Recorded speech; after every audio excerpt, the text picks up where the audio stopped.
Hey guys, what's up, Cozy here, and today we're gonna talk about God of War. So I got a question from Brian who commented on my last video asking if Kratos will actually die and what will happen next and what his death means. Okay, so Kratos have indeed stopped his death in the Greek mythology. He challenged all the gods and got the job done. And by the way, no, Kratos, the old Kratos is weaker than this Kratos. Because Corey said the Greek gods when they grow older, they grow stronger as well. So basically, Kratos is now stronger than before. Anyway, but he failed to protect his family. But in God of War 4 is more focused on Atreus and the way Kratos is raising him. If Kratos was alone in God of War 5, I'd say he would have killed everyone, but he isn't. And he have to protect his family, and he gonna face a god who might have the same strength as him. And his power is the weakness of Kratos, and yes, I am talking about Thor. So here's what happened in my opinion or theory. If Kratos dies, it will be his key to live. Wait, I know this might sound crazy, but here's why it isn't. So in one of my theories I talk about how Kratos will sacrifice himself, just like in the prophecy, where we see a snake coming out of Atreus. So basically that snake is the world serpent, and the world serpent is the soul of Kratos and the power of Atreus. So yeah, that's how Kratos dies, sacrificing himself to save his son. Or he might just die by Thor, because Thor is just that powerful god, and his power is a counter of Kratos, the thunder. Anyway, I can see this happening by the end of God of War 5, by the way. And somehow the battle ends and Atreus escapes. He might not escape, but I can see like Freya, mother of Baldur, saving him. And before the game ends, she will tell him about a way to go back in time and save him.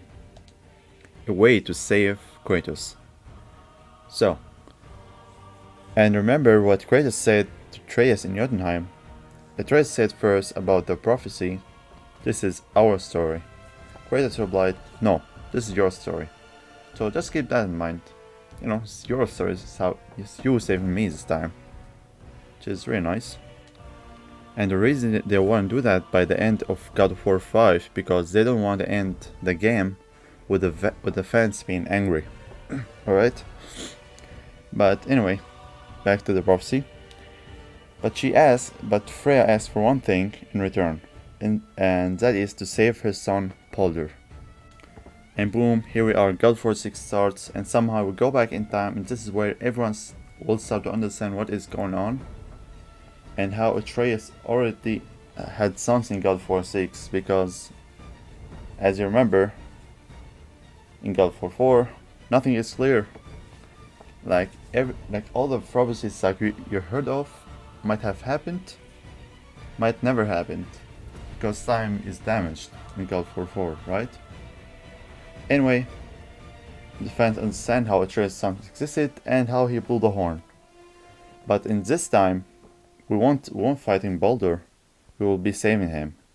And he will join us, because remember what Mimir said is that Odin must have convinced him that going after us will break his curse. And remember what Baldur said when we were on the top of the mountain, when Atreus hit Kratos with a bow. He said, "And here I thought my family were fucked up." That means he would do anything to break his curse, right? But I really believe we won't only save Kratos, but we will also save Faye, mother of Atreus. Because she died of sickness, and who knows, Atreus might find out what was her sickness on his way to save his father. Like, I don't know, maybe he meets a giant and they tell him what was wrong with her. And he found a cure, and here we are, just like God of War 4. But we have Baldur on our side, we have Faye, we have Kratos, we have an army facing Asgard. And Thor? You don't have to worry about Thor, because Atreus is now a grown man. And Thor thunder won't affect Atreus, because, well, both have thunder. But Atreus have also the power of rage from Kratos. So now you're gonna get Kratos, Faye, and Atreus fighting Thor, killing him. And who knows, we might get all of that in the next game. All of that in God of War 5. That would be epic, right? Anyway, leaving Odin for God of War 6. When I really think Odin will be killed by Kratos himself. And Kratos alone.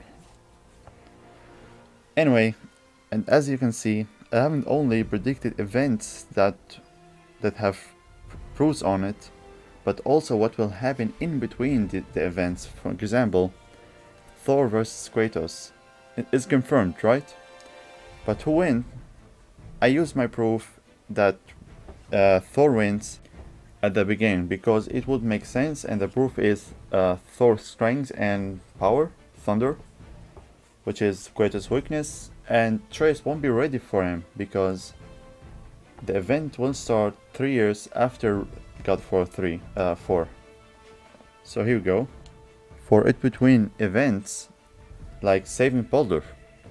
But the things in between are predicted stuff, and kinda makes sense, because for example, seeing the giants in the next game is real possible when it comes to time, and the giants might have said to Trace to save Freya's son, because she herself has saved the giants from Odin. And making Baldur an ally will give us answers about Asgard and Odin plans. I really want to see my favorite villain, Baldur, was my favorite character, Kratos. I'm pretty sure that'll be sick, alright?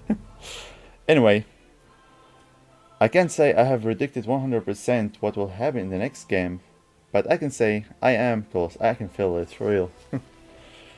If I'm not, I'll be really in shock, because I have put all the possibilities in my mind, and this is where things led me. Like, if I was game developer, this is what I would have done. Anyway, that's it for my video. Hope you guys enjoy. And yes, I'll be making a video predicting everything that's gonna happen, from bosses, like what kind of bosses we're gonna have, what kind of allies, what gods we will meet, what gods we will fight. Yeah. Anyway, hope you guys enjoyed. And stay tuned, and peace!